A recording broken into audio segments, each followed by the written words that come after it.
So, everyone talks about the importance of discovering or developing your signature style in art or design. When you're just starting out, or if you have many different interests or media, this can feel impossible to figure out. In this episode, we'll talk about the reasons for having your own style, whether or not it's important, and how to develop your signature style. So let's get started.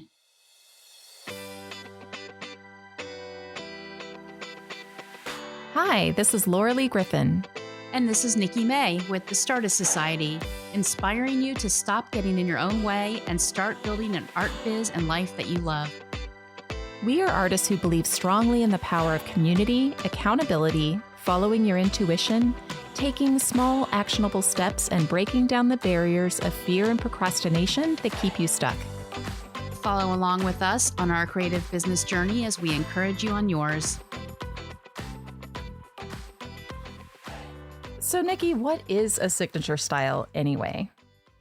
Well, it's more than just the medium you use or the subject matter you choose.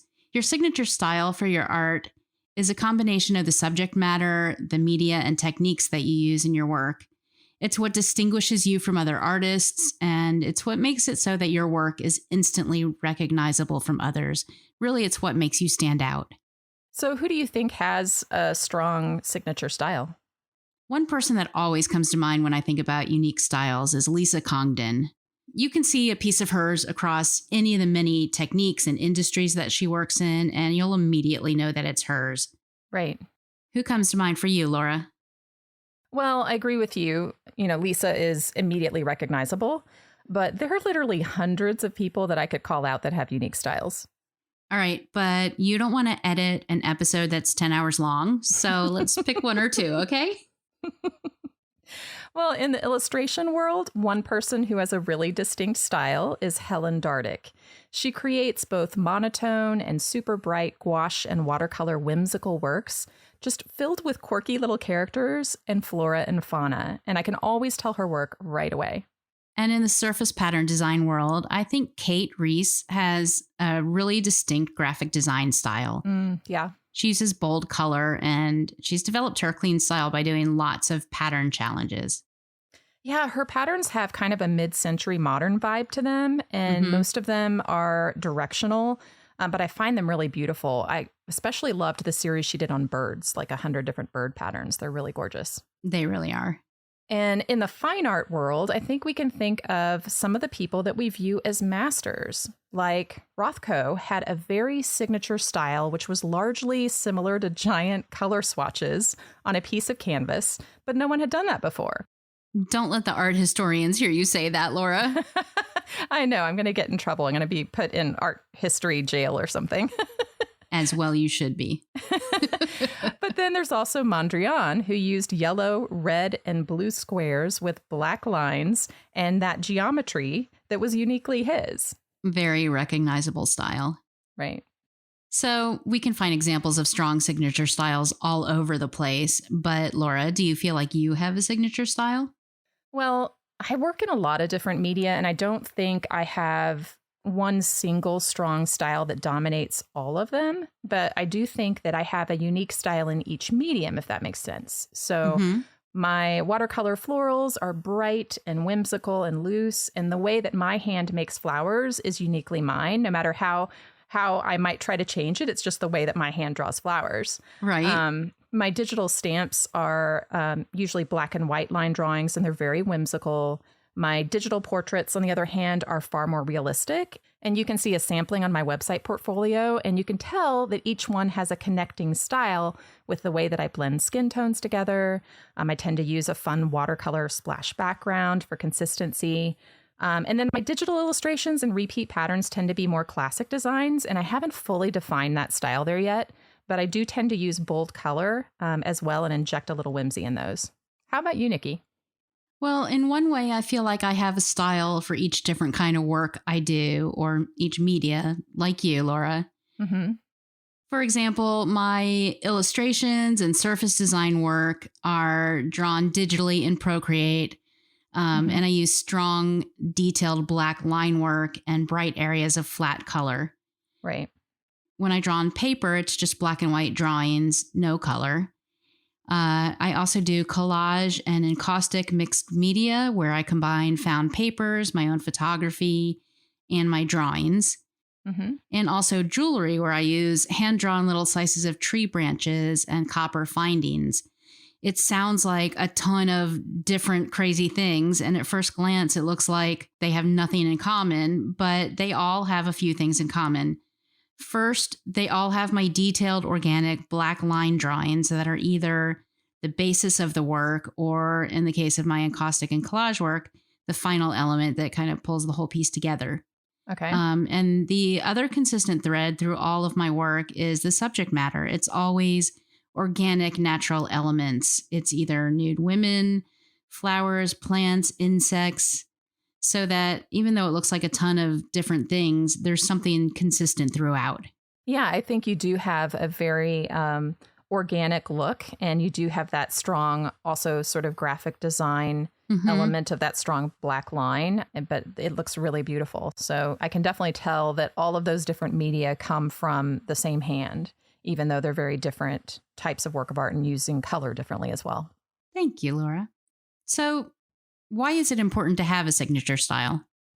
Well, for one thing, agents and galleries specifically want to know that they have the audience for your particular style and want to know that you complement the other artists that they represent.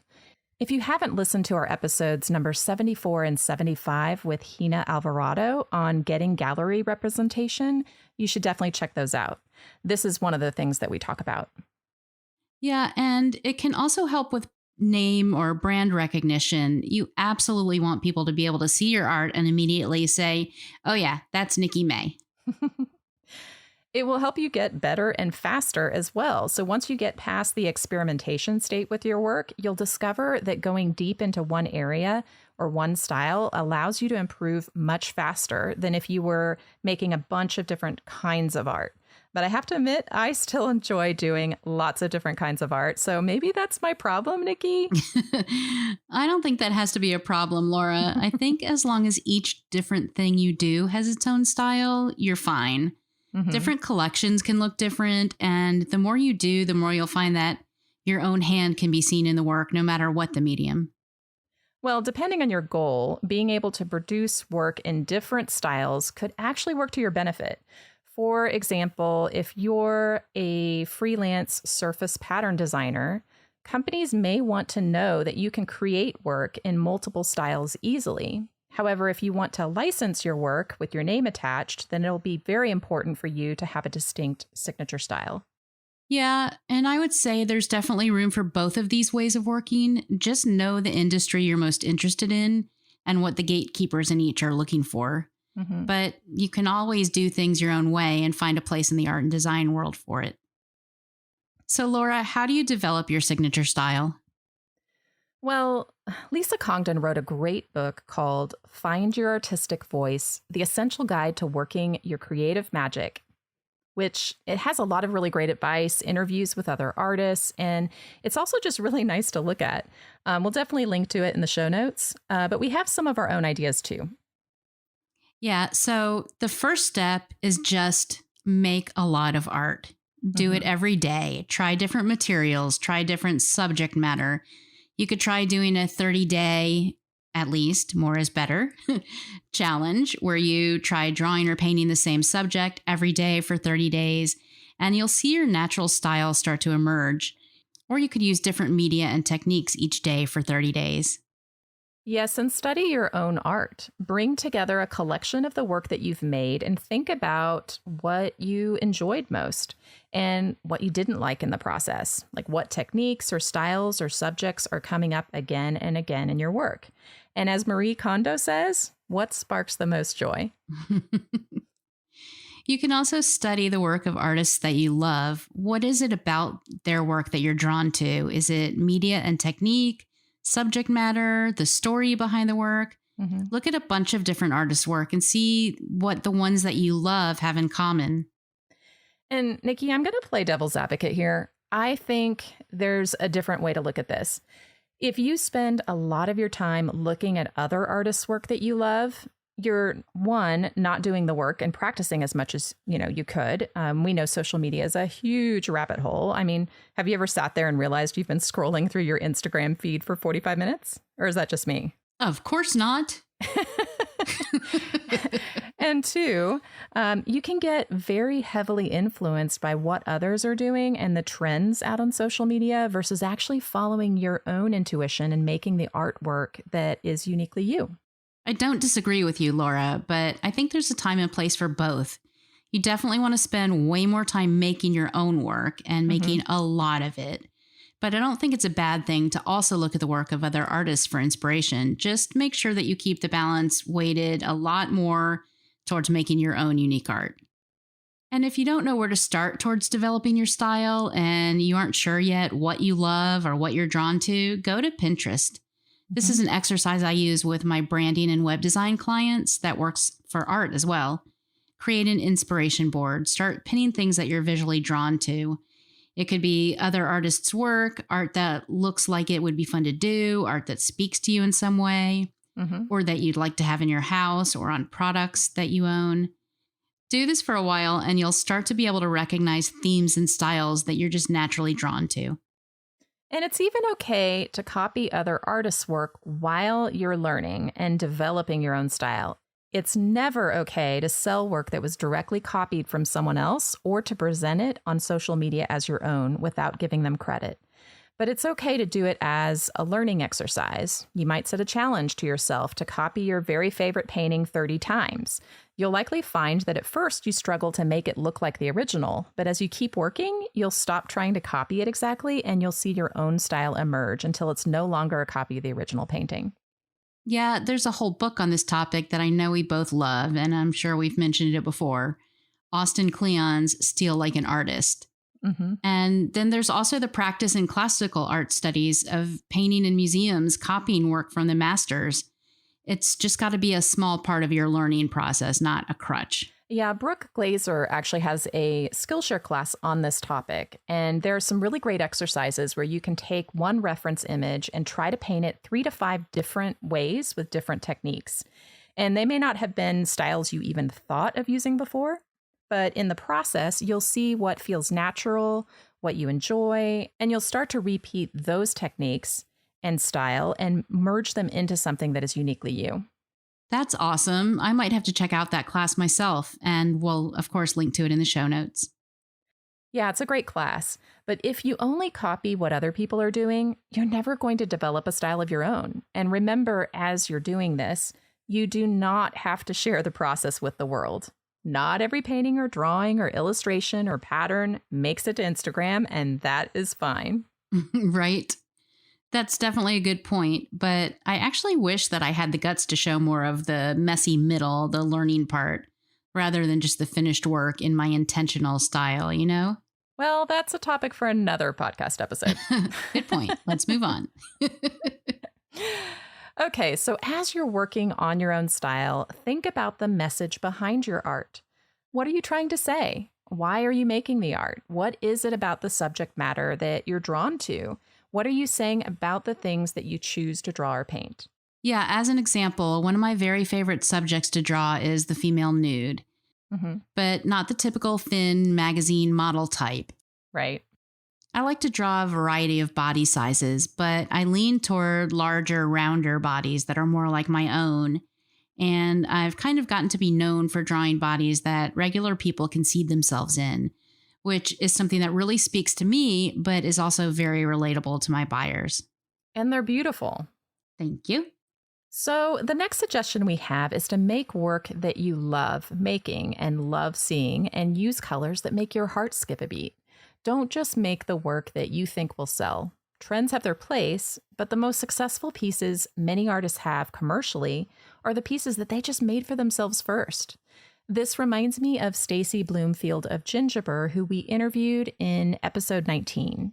She shifted her business a few years back into creating a lot of illustrations with uplifting and motivational messages, like Give Yourself Margin, which also happens to be the title of her book. And these began selling like wildfire because in creating art that she needed to see herself, she spoke really deeply to her customers as well. And if you enjoy working in different media or even experimenting in different styles, you can tie all of your work together using a go-to signature color palette. If you choose, say, 20 to 30 colors that you consistently use over and over in your work, people will be able to begin tying that color palette to your style. Laura, have you really narrowed your work to a limited color palette? Hey, I tried to narrow it down to 30, but I have like 40, so there. But part of my style is using lots of colors, so it doesn't bother me to use more. So you're not choosing this particular method of developing your style. Well, Nikki, think about all the colors in the rainbow spectrum. There are thousands of colors, so narrowing it down to 40 isn't so bad. True. So another tip is to write about your work. Maybe you'll blog about it. Maybe you'll write about the pieces you're posting on Instagram, or maybe you're just going to jot notes about what you're working on in your sketchbook. But writing about what you're creating will help you focus, discover why you're doing what you're doing, and what it might mean. There's a couple of great books that can help you with this idea. There's one that's called A Short Guide to Writing About Art by Sylvan Barnett. And another one is How to Write About Contemporary Art by Gilda Williams. We'll link to those in the show notes. And the final suggestion we have is to repeat all of these steps. Yeah, this might be the most important step of all. Just keep doing it. Keep making art and your style will show itself. Now it's your turn. Share with us in the Startist Society Facebook group your thoughts on having a signature style. Or tag us on Instagram at Startist Society so we can see the work you're doing to develop your signature style. For links to all the resources we mentioned and to read today's Startist Society show notes, go to startistsociety.com/style. If you've enjoyed today's episode, we'd love for you to leave us a 5-star rating and review. Reviews help us reach more Startists like you and keep us inspired to create new episodes. Thanks for listening, and we'll see you next week.